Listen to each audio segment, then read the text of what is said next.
Gun control debates often focus on the tool, not the threat. Jonathan Deal from Safe Citizen responds to Guy Lamb's Defence Web article, which was posted on 15 January 2026, arguing that disarming the compliant will not make South Africa safer and may in fact do the opposite. Jonathan, welcome back to the channel. Good to talk to you again. Thanks, Riaan. I'm looking forward to fleshing out this very important discussion. Yeah, it is definitely important. So before we dive into your response, can you maybe give us just a quick summary of Guy Lamb's original article and some of the cool arguments that he makes about firearms and public safety?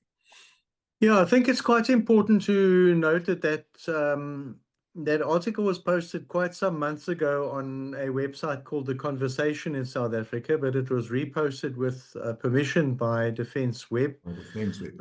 a couple of days ago, and which means that they must have contacted Mr. Lamb and asked him for permission, which indicates to me that he or The Conversation are still of the view that his original article is relevant.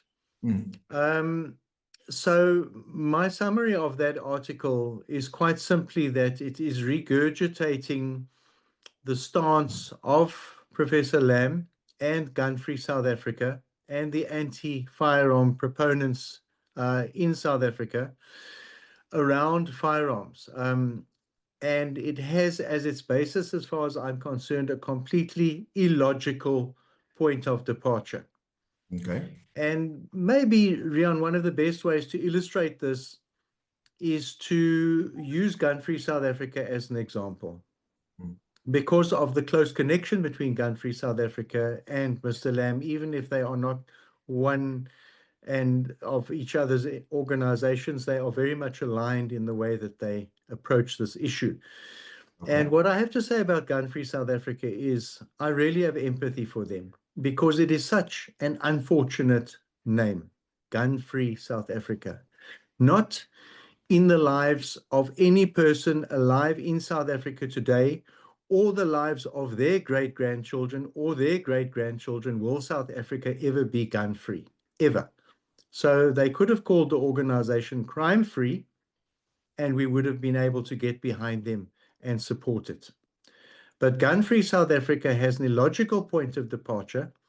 It is well known that George Soros, who meddles in international affairs all around the world for the woke community, has put a lot of money behind that initiative, and that Gun Free South Africa is a darling of the African National Congress, who has an ideological agenda to disarm South African citizens, which has got absolutely zero to do with public safety. So Professor Lamb's article just regurgitates this stuff. It seeks to place the blame for gun violence, as they call it, on licensed South African gun owners. Quite interesting on that point as well. They love to talk about gun violence, but when somebody mows down 258 or 86 people and another 258 in France with a truck, they don't call it truck violence. When somebody stabs a whole lot of people with a knife, it's not called knife violence. So they love to focus on the tool that is used to commit the crimes rather than actually the issues behind it. And so that is what does Professor Lamb's article a great disservice and exposes it for a very insular and subjective viewpoint from somebody who, as an educated professional, ought to know better. I noticed in your reply, by the way, Jonathan, you mentioned that Defence Web said they are going to publish your reply as well. Is that correct? Yes, they have republished it. Okay, that's excellent news. Yeah, it's been published on Defence Web, which is good. And in fact, there are more Safe Citizen articles going to appear on Defence Web shortly as a result of this interaction. That is excellent. Credit to them for that. Okay, we've spoken about your critique that in Guy Lamb's approach is the tool first rather than intent first approach. You argue that licensed firearm owners are not a major driver of violence in South Africa. Just for the sake of the video, what supports that claim? Riaan, I don't have to go any further. I don't have to go scratching further back than the recent answer to the Minister of Police, Minister Kachalia, to parliamentary questions that were posed to him by members of parliament, in which the minister himself points out that the main drivers of unlicensed firearms in South Africa are our porous borders, straw purchases, and the leakage and loss from state and quasi-state organizations' armories, out of the minister's own mouth. So there's no doubt. Sorry, and I heard an interview recently on a channel as well, where roundabout it was properly evaluated that roundabout 2% of the illicit firearms in South Africa can be ascribed to having originated from licensed firearm owners. So 2% of people involved with firearms, this government wants to blame them for 98% of the problem. I suppose that's the easy way out. It certainly seems to be the easy way out when you look at places like Australia. You know, it makes the politicians look busy while not addressing the real problems. You speak a lot about time. Before I do that, I wanted to mention, I saw on Ian Cameron's social media pages that the minister also admitted that the police is not in a position to tackle these gangs at the moment, which is the... it's just mind-boggling. Yeah, we know that's a fact. It has been years that they have been trying to get to grips with them. Even Minister Skopski Tendona Bekele took the army in there, and the gangsters chased the army away too. So, yes, they can't get to grips with it. And as I've said, I think in a previous interview with you, the government will never get the crime situation in this country under control until they earn the loyalty, trust, and respect of the community. And the way to do that is by behaving as a properly equipped, properly trained, properly managed, properly focused police force. There is a breakdown in institutional trust in this country, and the public have lost trust in the police, and they have lost trust in the government. And who can blame them? You speak a lot about timing and the gap between calling for help and receiving it. Why is that window so critical to this debate, and how does it change the whole risk calculation?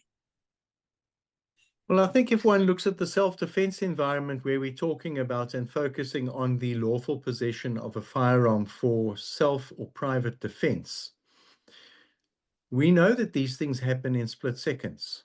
Most attacks perpetrated, unless they are as a result of a bar fight or something where everybody around can see it developing for 15 minutes first.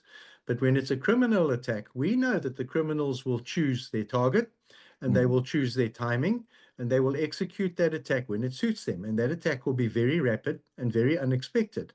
And the victim or victims will have seconds or minutes to react to that. Nowhere in this country, nowhere, and I have this from people that live sometimes within a block of a police station, who have been unable to get assistance from the police within 20 or 30 minutes, a block away. Nowhere in this country, I think we can generally say that, there may be the occasional exception if the police happen to be driving past, can any citizen expect the police to get to them within a time frame of less than 30 minutes? And that is being polite, and it's being charitable. In many cases, the police stations don't have staff on duty. They don't have, more than half of their vehicle fleet is in tatters. The officers that respond to the scene may well have last fired their firearm 5 years ago with their Regulation 21 shoot for 45 rounds. So you are having somebody running into your house to confront a violent criminal who's maybe holding you at gunpoint, who last fired his service pistol 5 years ago for 45 rounds. And his service pistol may have 5 or 6 rounds of ammunition in it, which has been cycled through the station coffers of ammunition for years until one would be too scared to even pull the trigger on any of that ammunition.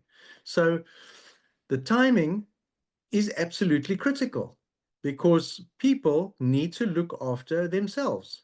I don't want to necessarily go to the police station where I live or as an area, but I will say that I have phoned police stations around the country on official business, and the phone just rings and rings and rings and rings. Hardly what you need to hear.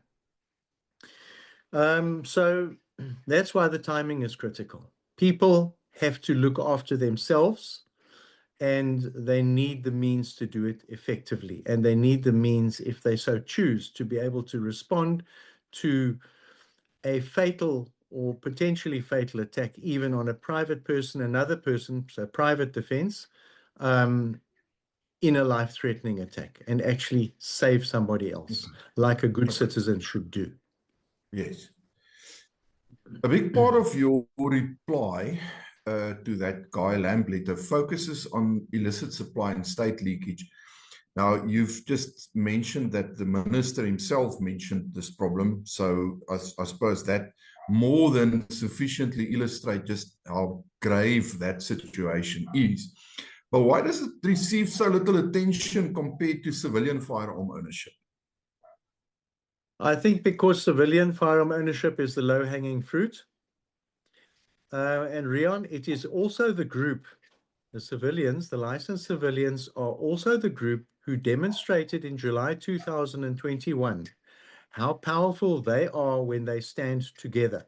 They stopped that insurrection in KwaZulu-Natal. They stopped it spreading to parts of the country. It did flare up briefly or much less visibly and forcibly in Gauteng for a while before it was put down. But in KwaZulu-Natal was where it started, and KwaZulu-Natal was actually where it was stopped by civilians. And that was a very strong demonstration to the government as to how well and how powerful armed civilians can be if they stand together. And in this point in time, they were standing together for the right reasons. And there's actually no reason for this government to suspect that armed civilians in this country will stand together for the wrong reasons, because we're not criminals, we're law-abiding people. Yes. So that was a very strong demonstration, and I think that that is one of the reasons why the government would like to go after licensed firearm owners, because it would suit them to be able to do what they wish with the community structures and laws and regulations, and to know that they will never face a situation where the community together could stand up as one and say, to here and no further, and we have got the means to back up our stance. So it's not something that I like to talk about, but Thabo Mbeki himself recently on television said this, and he said that this was a demonstration. And I've crafted a response already to that, because I want to put out a Safe Citizen Media statement, because he said it wasn't lawfully armed people. It was members of the old commandos with military-style rifles that were standing together. And that's absolute nonsense. It was absolute, and this is out of Thabo Mbeki's mouth. He said it's absolute nonsense. Of course, the commandos were disbanded, and of course, all of those R1s and R4s were returned to the state armories. And much is the pity, because we would have seen a lot less problems in farms than that if those commandos were still in place. But that's where we stand there. Jonathan, if policymakers were genuinely serious about reducing violence, instead of just looking good politically, what would an intent-first, evidence-led firearms policy actually look like in practice? There are 4 basic areas where they could make an enormous difference. And the intent is to basically focus on the intent of the people that commit the murders. And that's another thing that I would like to say. When there's a shooting, then the media is very quick to call the person that did the shooting or the murdering a shooter. I am a shooter. I'm a licensed firearm owner and I'm a sports shooter. I'm a shooter. I'm not a murderer. And it's time for the media to start referring to these people as murderers, not shooters. That's the first thing. So if we want to focus on how to fix this problem, it is not going after the tool as in a firearm. It is picking up one's responsibility as the government and saying, and this is based on the document that I submitted to the government, there are 4 basic areas. I'll try and remember them in order. 1, fix the police. Make it an efficient organization that conducts proper investigations, that preserves the chain of evidence, that is supported by forensics, that is supported by courts, so that you can fast track the prosecution of the disgusting criminals in this country, the small amount of people in this country that do so much harm to the rest of the population. Secondly, what they can also do is get into the schools, from primary school, from nursery school and primary school, high school, technicons and universities, and start teaching young people models of how to deal with violence without stabbing and shooting each other and beating each other. Because you see the most disgusting displays of behavior on social media with people, 4 or 5 or 6 people kicking and beating and stamping on another person of the same race or even a different race or just another person, and beating them to the ground, and after they've fallen, continuing to kick them and being videoed by their friends and becoming an instant celebrity on TikTok or whatever because of the fact that they've got so many views for this disgusting behavior.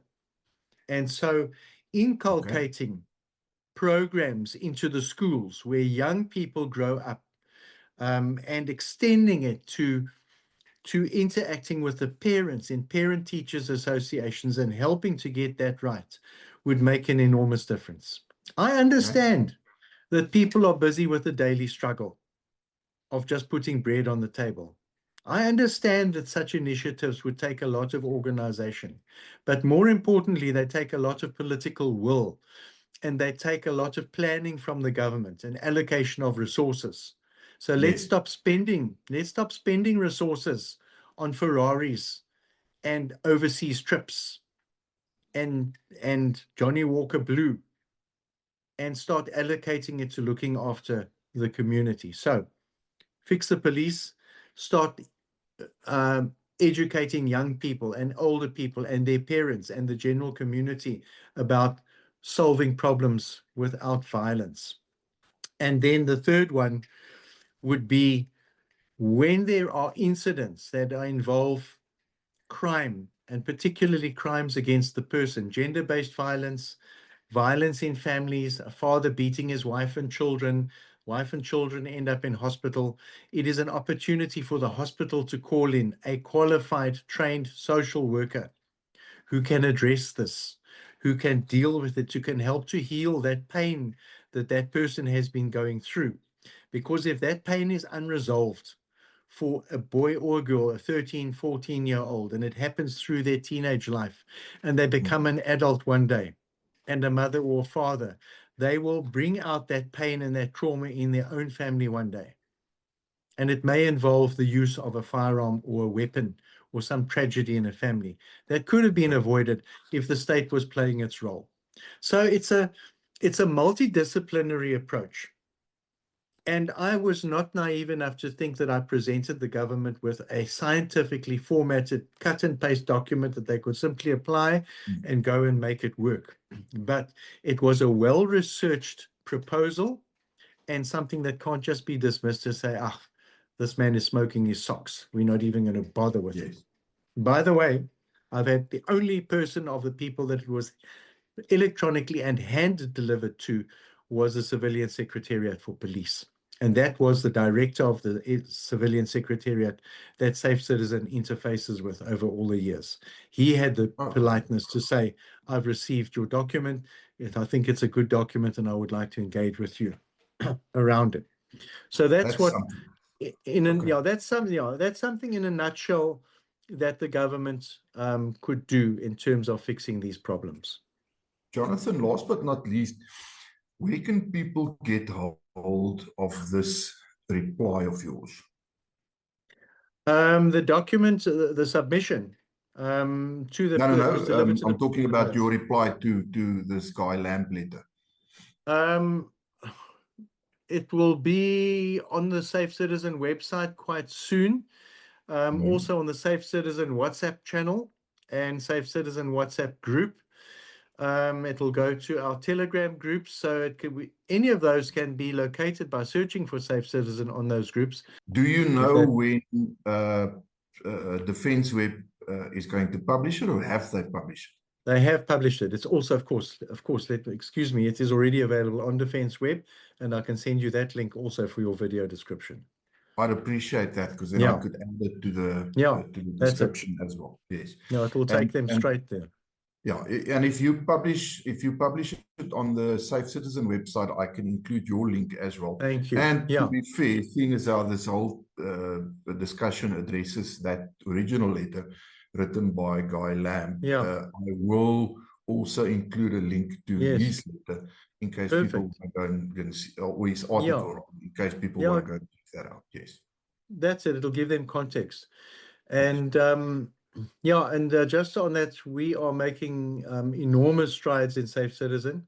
My volunteer team has grown exponentially in the last 2 weeks. Okay. And I am so pleased to report that the demographics of our volunteer team are starting to represent the demographics of South Africa. I have got some very powerful people on the team that is going to give a certain group of people chest pains. Jonathan,